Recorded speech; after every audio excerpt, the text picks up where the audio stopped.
Welcome to the world of science fiction stories, and don't forget to share and subscribe the channel. The horizon was never meant to be remembered. An aging freighter with rust-spotted bulkheads and life support systems that wheezed like dying patients, it traversed the forgotten spaces between struggling colonies and abandoned sectors.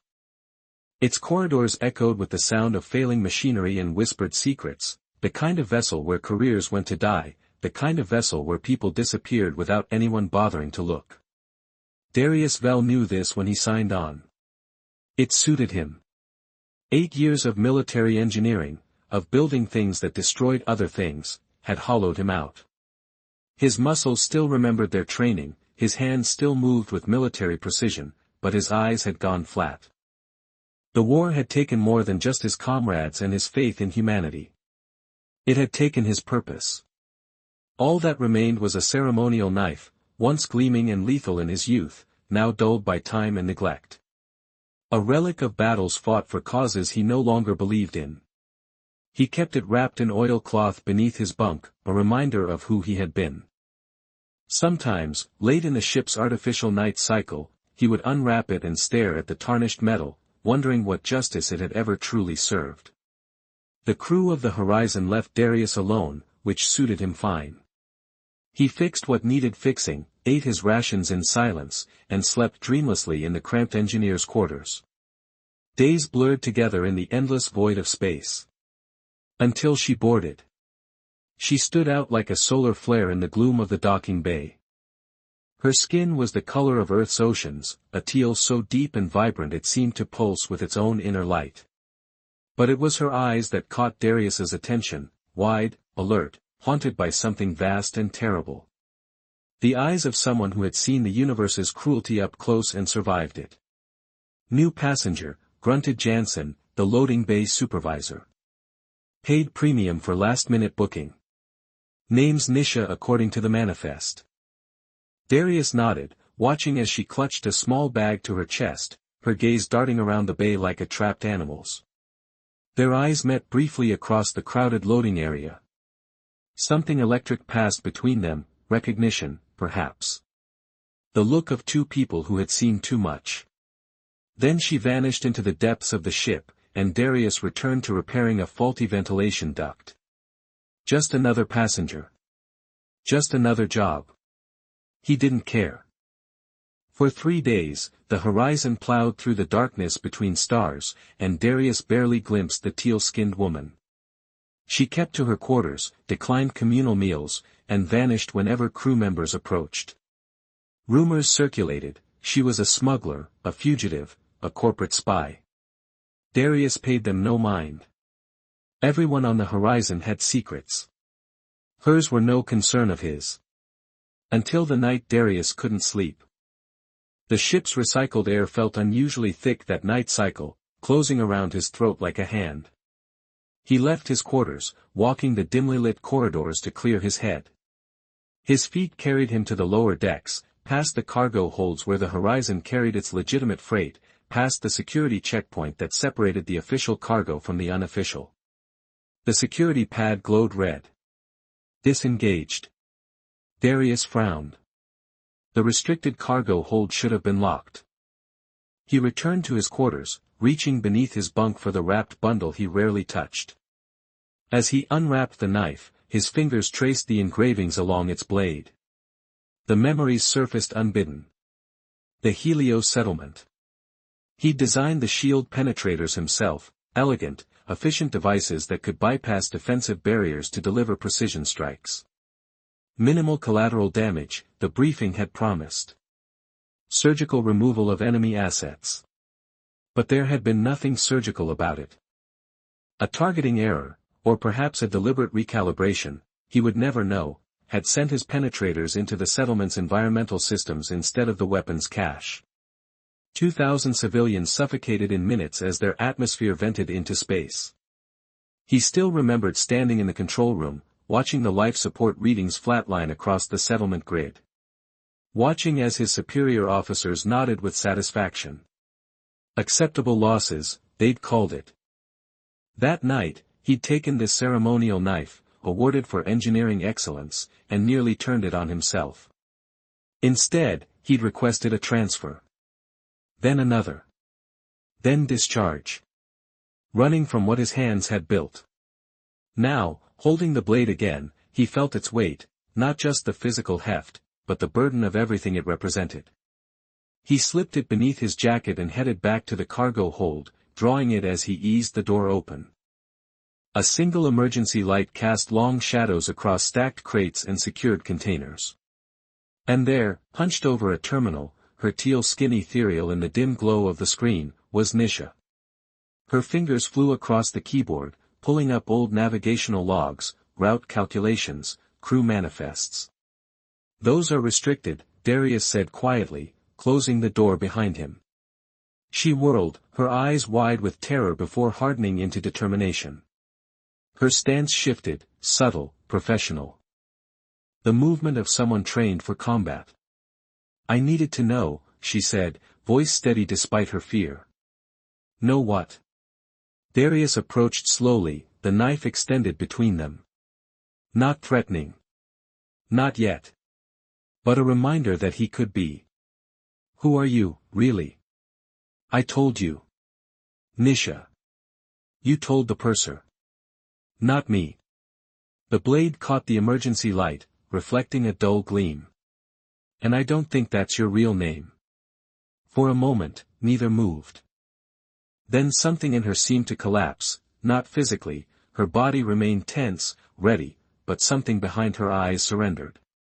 "Put it down," she said, nodding to the knife. "Please. I'm not here to hurt anyone." "Then why are you accessing restricted files?" Her chest rose and fell with rapid breaths. "Because I'm trying to survive." Darius didn't lower the blade.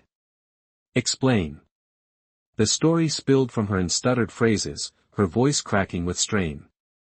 She had escaped from the consortium, traffickers who specialized in genetically modified individuals. A facility where people with genetic adaptations like her distinctive skin were sold to private contractors as biological labor, research subjects, living specimens. Commodities. "They're following me," she whispered, her fingers clenching and unclenching. "Someone on this ship. Maybe more than one. They're working for the consortium. Watching me. Waiting for the right moment to take me back." Darius studied her face, looking for signs of deception. "You lied just to get here. Maybe you're lying now." His knuckles tightened on the hilt. "I've killed for less." She didn't flinch at the threat. Didn't beg. She simply looked at him with those enormous, haunted eyes and said, "Then do it. Because if I stop moving, they win." The words hung in the recycled air between them. Darius saw in her face something he recognized, not fear, but resolve. The same look he had worn before the war ground him down to nothing. Before he learned that fighting monsters often made you become one. And in that moment, without knowing if she spoke truth or fiction, he made a choice. He didn't lower the knife. He reversed his grip and extended the hilt toward her. "What are you doing?" she asked, bewildered. "This blade's too precious to lose. So don't lose with it." She stared at him, uncomprehending. "Why?" "Because if I'm wrong about you," he said, "I want you to have a chance to prove me right." Her fingers closed around the hilt, trembling slightly. "You don't even know who I really am." "No," Darius agreed, "but I recognize what you are, someone fighting to stay human in a universe that treats people like commodities." He glanced at the terminal she'd been accessing. "Now show me what you found. If we're going to run, I need to know what we're running from." From that moment, everything changed. The horizon transformed from Darius's refuge to their battlefield. Darius and Nisha moved through the horizon's corridors like ghosts, hyper-aware of every camera, every maintenance shaft, every escape route. Nisha moved like someone who had learned to survive by being invisible, her steps silent, her presence barely disturbing the air around her. Darius planned like someone who had built wars, seeing weaknesses in systems, opportunities in routines, weapons in everyday objects. The navigation officer, Blackwell, Nisha whispered as they huddled in a maintenance crawl space. He's one of them. I've seen him scanning for transmissions on frequencies only the consortium uses. Darius nodded grimly. And the new medical tech? She asked too many questions about passenger manifests. Wants to know about special medical needs that weren't in the official records. They dodged surveillance by looping camera feeds, bribed deckhands with untraceable currency Nisha had smuggled aboard, disabled sensors that might track their movements. The knife remained wrapped in cloth beneath Nisha's bunk, accessible but hidden. But the hunters were not blind. 3 days after their confrontation in the cargo hold, Darius returned to his quarters to find them ransacked, his tools scattered, his few possessions upended. A message flickered on his personal terminal, not text, but a symbol, a stylized eye blinking slowly. He recognized the signature from military intelligence briefings.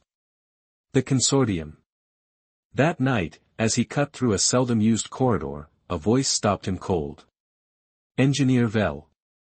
Blackwell stood at the far end of the passageway, his stance casual but his eyes sharp and assessing.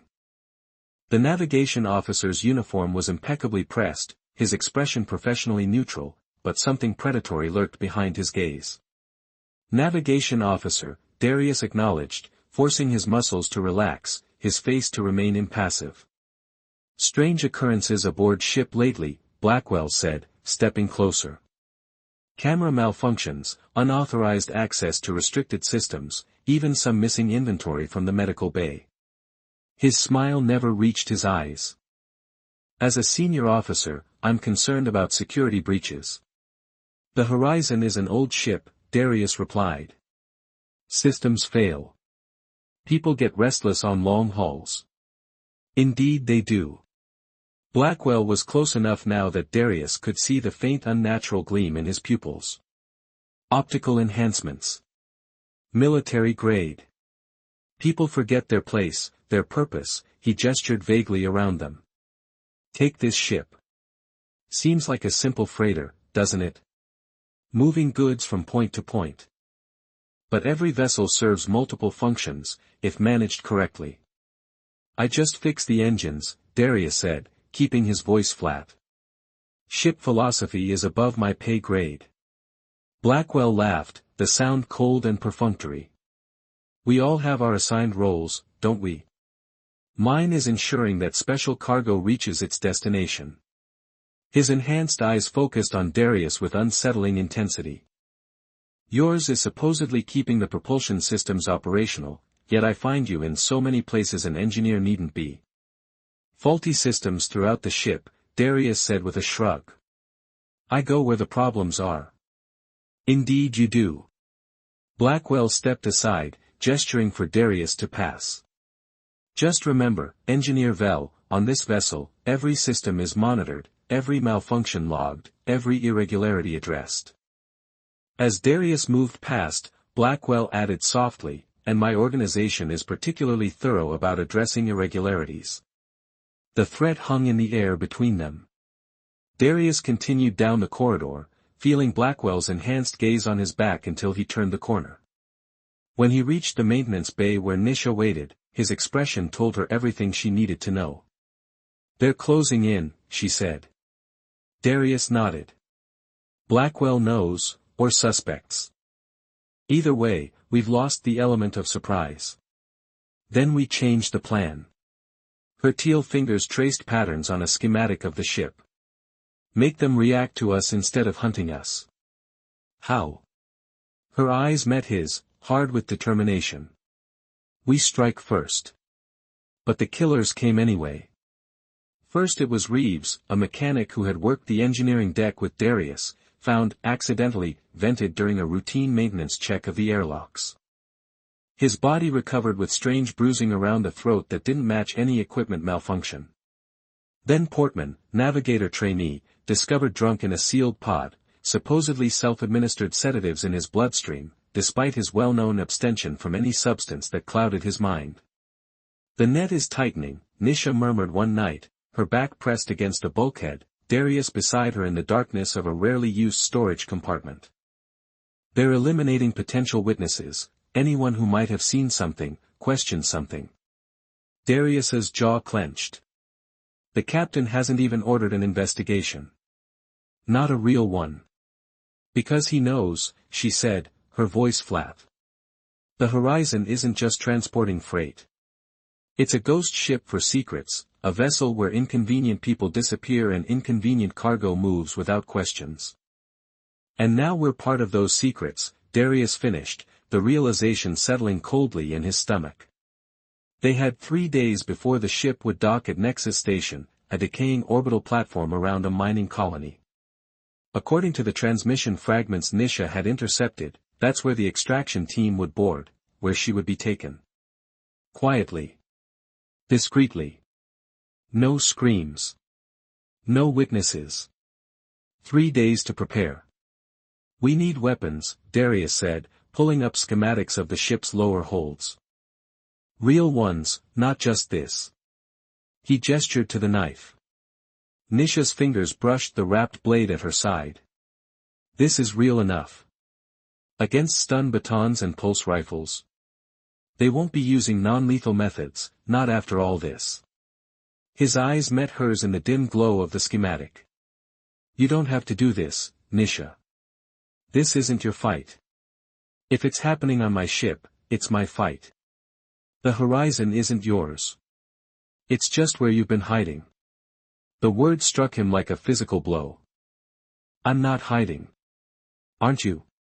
Her teal fingers touched his hand, cool against his skin. I recognize what you are too, engineer. Someone who built death until it hollowed him out. You came here to disappear. Darius pulled his hand away. We need weapons, he repeated, his voice hard. And a plan.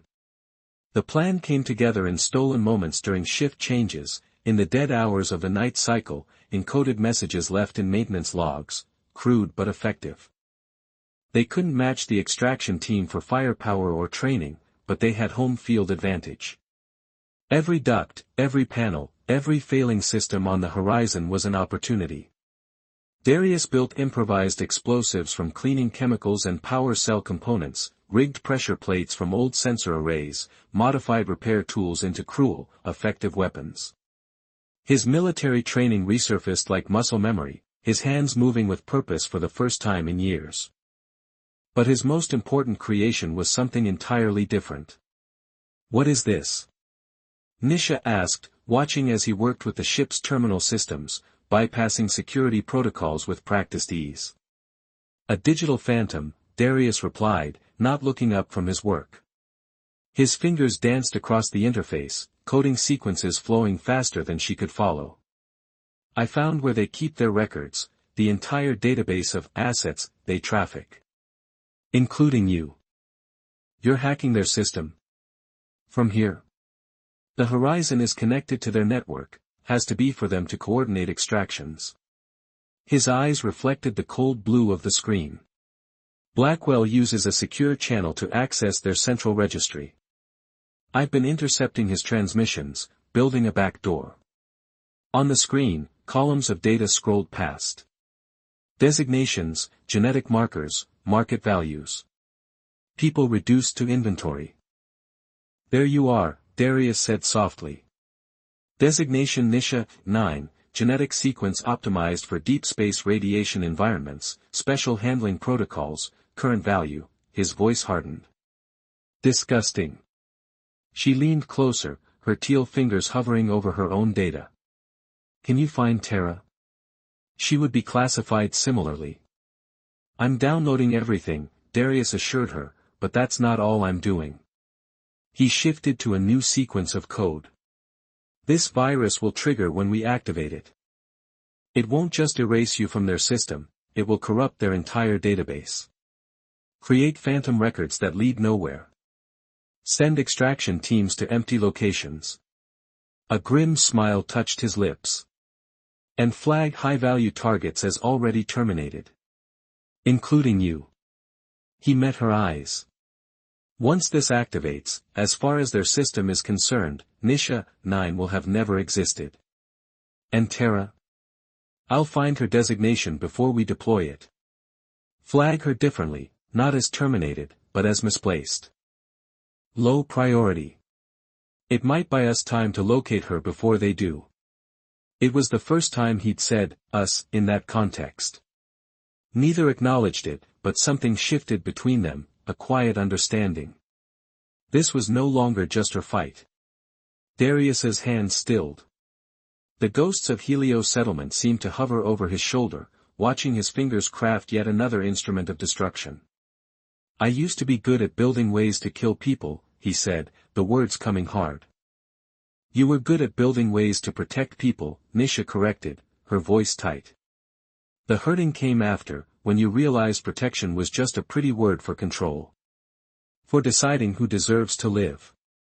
He looked up at her, his eyes haunted. My last project was a shield penetrator, designed to slip past defenses, take out specific targets. Clean. Efficient. His laugh was bitter. They used it on a civilian settlement. 2,000 people. I watched the life support readings drop to 0. My commanding officer called it a success. Nisha knelt beside him, her teal fingers hovering near his shoulder but not quite touching. And that's why you came here. To hide from what you'd created. To stop creating, he corrected. To fix things instead of breaking them. He returned to the detonator, his movements more deliberate now. But it seems I'm still good at the breaking part. The night before they reached Nexus Station, the horizon fell into an uneasy quiet. Most of the crew had retreated to their quarters, sensing the growing tension but attributing it to the approaching port call. Only Darius and Nisha remained awake, hidden in a rarely used maintenance bay they'd converted into their planning center. Final check, Darius said without looking up. Explosives at junction points B, D, and F, emergency bulkhead overrides at sectors 3 and 7. Communication jammers ready for the extraction team's frequencies. Nisha nodded. I've memorized the maintenance shaft routes. 3 potential exit paths from the docking bay. For hiding locations if we get separated. She looked up, her eyes reflecting the dim emergency lighting. Do you think it will be enough? Darius set down the detonator he'd been calibrating. No plan survives first contact with the enemy. A ghost of a smile touched her lips. Military saying. An old one, he admitted. But true. For several minutes they worked in silence, each lost in their preparations for what was to come. If everything goes wrong, she said finally, her voice barely audible, promise me you won't stop. Darius looked up, meeting her gaze. Stop what? Moving forward. Fighting back. She tested the knife's edge, seemingly satisfied with its sharpness. Even if I'm taken. Even if I fall. Promise me you'll keep pushing against them, against what they represent. Something in her voice, not fear, but a fierce determination, reminded him of who he had been before Helios. Before he'd lost his way. I promise, he said quietly. And you? If I'm the one who falls. She sheathed the knife with a smooth motion. Then I'll carry this blade for both of us. Nexus Station loomed against the backdrop of a gas giant, its ring structure slowly deteriorating as mining operations in the system dwindled. The perfect place for a discreet exchange, busy enough that a small team wouldn't attract attention, remote enough that witnesses could be managed. The horizon docked with a shudder that ran through its aging hull. Darius watched from a maintenance conduit as the first of the extraction team boarded, disguised as station security performing routine inspections. 4 of them, moving with the practiced efficiency of predators. They're splitting up, he murmured into his comm unit. 2 heading for the crew quarters, 2 for the cargo holds.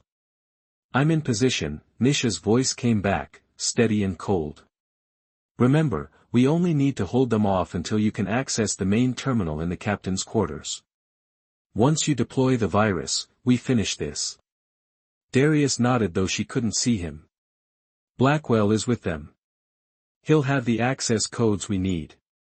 Then I'll make sure you get them. Her voice had an edge he hadn't heard before. On my mark. The first explosion rocked the port side of the ship, not large enough to cause structural damage but enough to trigger emergency protocols. Alarms wailed, emergency lighting flashed red, and confused shouts echoed through the corridors. The perfect cover. Darius moved swiftly through the chaos, dispatching one of the hunters with a modified repair tool that delivered a paralyzing electrical charge. The man dropped without a sound, his stun baton clattering to the deck. Darius claimed it, feeling the weapon's considerable weight. These weren't standard security batons, they were military-grade, designed to incapacitate through armor. He encountered the second hunter near the mess hall, a tall woman with augmented vision implants that glowed faintly in the dim emergency lighting. She was faster than he expected, dodging his first strike and countering with a kick that sent him sprawling against a bulkhead. Former military, she observed, her voice clinically detached. Your file didn't mention combat training. Darius wiped blood from his split lip. My file? We prepare for all contingencies, she advanced, the stun baton humming with enough charge to stop his heart, including well-meaning idiots who interfere with retrieval operations. Darius rolled as she struck, the baton connecting with the bulkhead where his head had been an instant before. Sparks showered around them. He swept her legs, buying himself a precious second to regain his footing, then drove his shoulder into her midsection. They crashed into the mess hall, overturning tables as they grappled for control of the baton. She was stronger than she looked, enhanced muscles tensing beneath her uniform. The baton inched closer to Darius's throat, humming with deadly promise. You have no idea what she is, the woman hissed, her augmented eyes boring into his. What she's worth. I know what she's not, Darius growled, straining against her strength. Property. He slammed his head forward, connecting with her nose. The crunch of cartilage was followed by a howl of pain. The baton slipped from her grasp, and Darius seized it, driving the charged end into her side. Her body convulsed, augmented muscles seizing as the current overwhelmed her nervous system. She collapsed, unconscious but alive. Darius.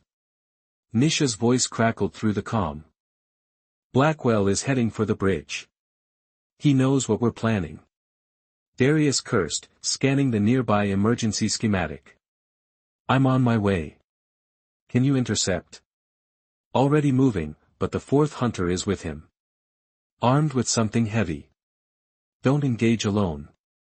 Darius grabbed the hunter's weapon belt, disengaging the safety on a compact pulse pistol. I'm coming to you. He moved through the ship's corridors like a shadow, years of traversing them in half-light guiding his steps. The alarms continued to wail, but the initial chaos had given way to organized emergency procedures. Soon the captain would realize this wasn't a standard system failure. Time was running short. Darius found Nisha pinned down in a corridor junction near the officer's deck.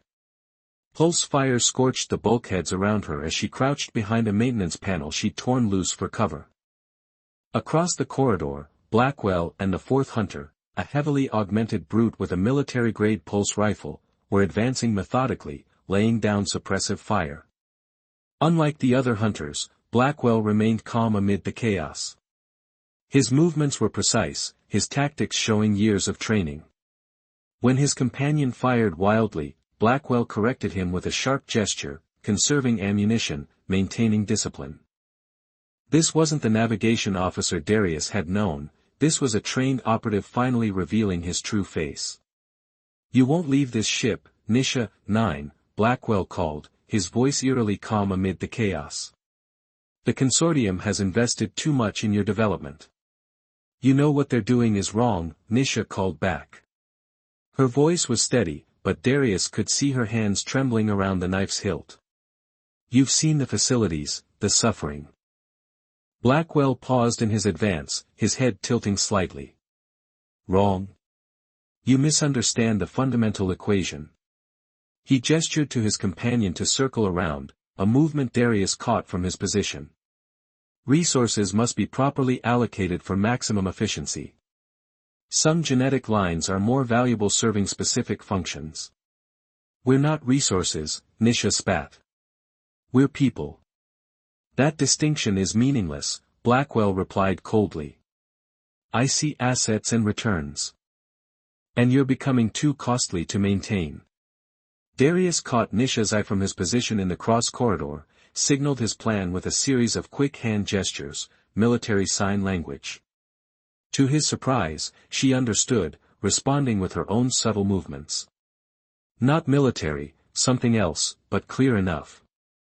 On his signal, Darius rolled into the corridor, firing the pulse pistol in rapid succession, not aiming to hit, but to force Blackwell and his companion back into defensive positions. The distraction was enough for Nisha to dart across the exposed section, diving through a maintenance hatch that would take her behind their position. Engineer Darius Vell, Blackwell called out, recognizing him. This is your final opportunity to avoid termination.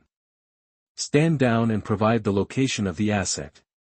Darius responded with another burst of pulse fire, forcing Blackwell deeper into cover. The fourth hunter tried to flank, but one of Darius's shots caught him in the leg, sending him sprawling with a mechanical howl, the augmentation absorbing damage that would have severed a natural limb. Your military record indicated higher intelligence, Blackwell said, his voice still maintaining that unnerving calm. You're throwing away your life for a genetically engineered laborer. She's not even fully human. More human than you'll ever be, Darius replied, ejecting the depleted charge cell from his weapon and slapping in a fresh one. And worth fighting for. He heard a scream from behind Blackwell's position. Nisha had emerged from the maintenance shaft. The flash of the knife caught his eye as she engaged the wounded hunter. The blade moved like quicksilver in her hands, no longer the dull ceremonial weapon Darius had carried but a lethal extension of her will. Blackwell broke cover, firing wildly as he retreated toward the bridge. Darius pursued, ducking pulse rounds that left smoking craters in the bulkheads behind him. The hunter's screams cut off abruptly. Nisha had finished her work. As Darius moved forward, time seemed to slow. The firefight, the ship, the alarms, all of it faded to the background as a sudden clarity washed over him. He'd been here before, in a way. The Helios settlement. Moving through corridors with weapons in hand, systems failing around him, lives hanging in the balance. But this was different. At Helios, his creations had taken lives indiscriminately, his precision weapons had become instruments of massacre, deployed with cold calculation by those who saw collateral damage as an acceptable cost. Here, on the horizon, every move he made was a choice, every trap he'd laid, every system he'd compromised, all of it designed to protect, not destroy. To free, not imprison. For the first time since he'd left the military, his hands were building a path toward something better, not worse. This wasn't about running anymore. It was about standing. About drawing a line and saying, no further.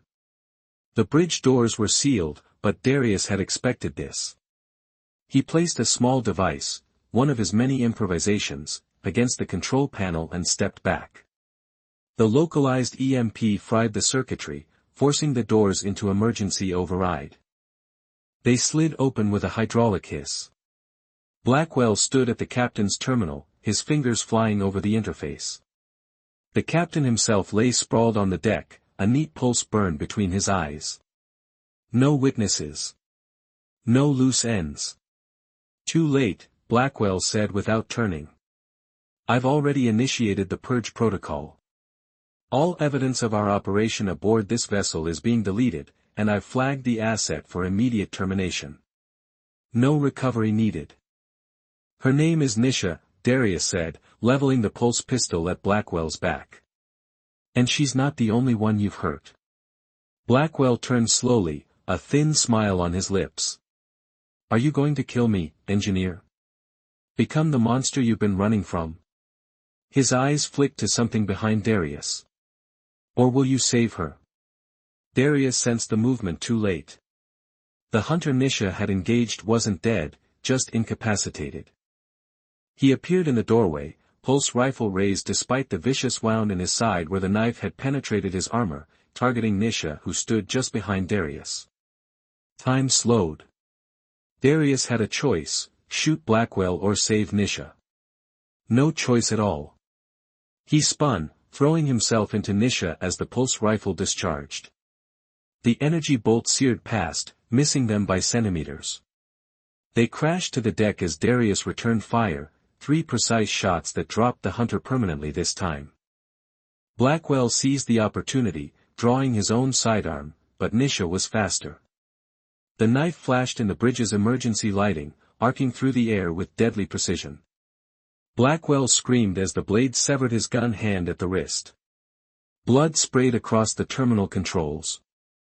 Darius was on him in an instant, pinning the navigation officer against the console. The access codes, he demanded, pressing the pulse pistol to Blackwell's throat. Now. Blackwell's eyes were wide with pain and fear. You don't understand what you're interfering with. The consortium reaches farther than you can imagine. They own entire planetary governments. I don't care how big they are, Darius said, his voice dangerously soft. Right now, all I care about is making you small. He pressed the barrel harder. The codes. Broken by pain and the realization that his extraction had failed catastrophically, Blackwell gave up his access credentials. Darius bound him to the captain's chair while Nisha stood guard, the bloody knife held ready. Darius accessed the terminal with Blackwell's credentials, navigating through layers of security to the consortium's database. There she was, Nisha, 9, complete with genetic profile, behavioral assessments, market value. And there, under related assets, Terra, 3, currently held at Research Station Omicron, Denari system. I found her, Darius said softly, glancing at Nisha. She's alive. The relief that washed over Nisha's face was transformative. For a moment, the hardened fighter disappeared, replaced by something fragile and hopeful. Then her expression settled back into determined focus. The virus. Darius nodded, uploading the code he'd prepared. His fingers hesitated over the activation command. Once I do this, there's no going back. Every record of you in their system will be corrupted. Every protocol they have for tracking you will lead nowhere. He looked at her. You'll be a ghost. Good, she said firmly. Ghosts are free. Darius executed the command. On the screen, data streams cascaded as the virus infiltrated the consortium's network. Fictitious records appeared and disappeared, tracking algorithms cannibalizing themselves, extraction orders redirecting to non-existent coordinates. In minutes, the carefully organized system that had cataloged thousands of genetic assets was rendered unintelligible. Nisha, 9 ceased to exist in their database. Terra, 3 was reclassified as asset misplaced, retrieval priority minimal. It's done, Darius said, stepping back from the terminal. We need to move. Station security will be responding to the ship's alarms. He glanced at Blackwell, still bound and bleeding in the captain's chair. What about him? Nisha studied their captive with cold eyes. Her fingers tightened around the knife. He knows about Terra. Kill me and you prove you're exactly what we made you, Blackwell spat through clenched teeth. A weapon. A thing. No, Darius said, placing his hand over Nisha's. We're not leaving bodies behind. We're better than them. He turned to Blackwell. But we are leaving evidence. He activated the ship's security protocols, downloading copies of the consortium's database to the station's security servers. Nexus Station may be remote, but it still falls under federal jurisdiction. Trafficking sentient beings carries a death penalty in this sector. Blackwell's eyes widened. You wouldn't.